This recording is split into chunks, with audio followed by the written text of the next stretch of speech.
మనం ఏదైనా పని మొదలు పెట్టినప్పుడు అది సక్సెస్ అవుతుందా లేదా, రిజల్ట్ ఎలా వస్తుంది అని చాలా టెన్షన్ పడుతూ ఉంటాం. ఈ భయం వల్ల మనం చేసే పని మీద సరిగ్గా ఫోకస్ పెట్టలేం. మరి ఈ ఒత్తిడి నుండి బయటపడి చేసే ప్రతి పనిని పర్ఫెక్ట్ గా చేయడం ఎలాగో భగవద్గీతలో శ్రీకృష్ణుడు చెప్పిన ఈ విజయ రహస్యం ద్వారా తెలుసుకుందాం. భగవద్గీతలోని 2వ అధ్యాయం 50వ శ్లోకంలో శ్రీకృష్ణుడు యోగం కర్మస్సు కౌశలం అనే అద్భుతమైన సూత్రాన్ని చెప్పాడు. దీని అర్థం ఏంటంటే మనం చేసే పనిని ఎంతో నైపుణ్యంతో అంటే చాలా పర్ఫెక్ట్ గా చేయడమే అసలైన యోగం. సాధారణంగా మనం పని చేయడం కంటే ఆ పని వల్ల వచ్చే రిజల్ట్ మీద లేదా లాభం మీద ఎక్కువగా ఆశ పెట్టుకుంటాం. ఆ ఆశే మనకు భయాన్ని, ఒత్తిడిని కలిగిస్తుంది. ఉదాహరణకు ఒక స్టూడెంట్ ఎగ్జామ్ రాస్తున్నప్పుడు ర్యాంక్ వస్తుందా రాదా అని ఆలోచిస్తే అతను చదివిన విషయాలు కూడా సరిగ్గా గుర్తుకు రావు. కానీ కృష్ణుడు ఏమంటున్నాడంటే, నువ్వు రిజల్ట్ గురించి పక్కన పెట్టి నీ తెలివితేటలతో ఆ పనిని ఎంత బాగా చేయగలవో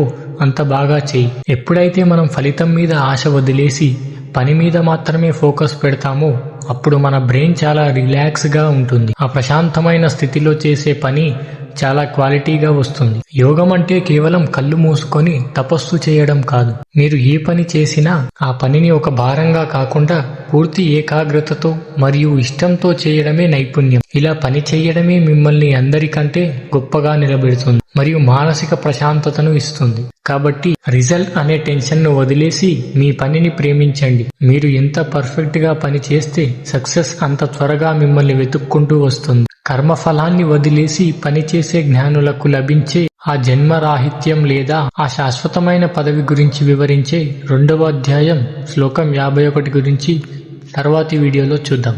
హరే కృష్ణ.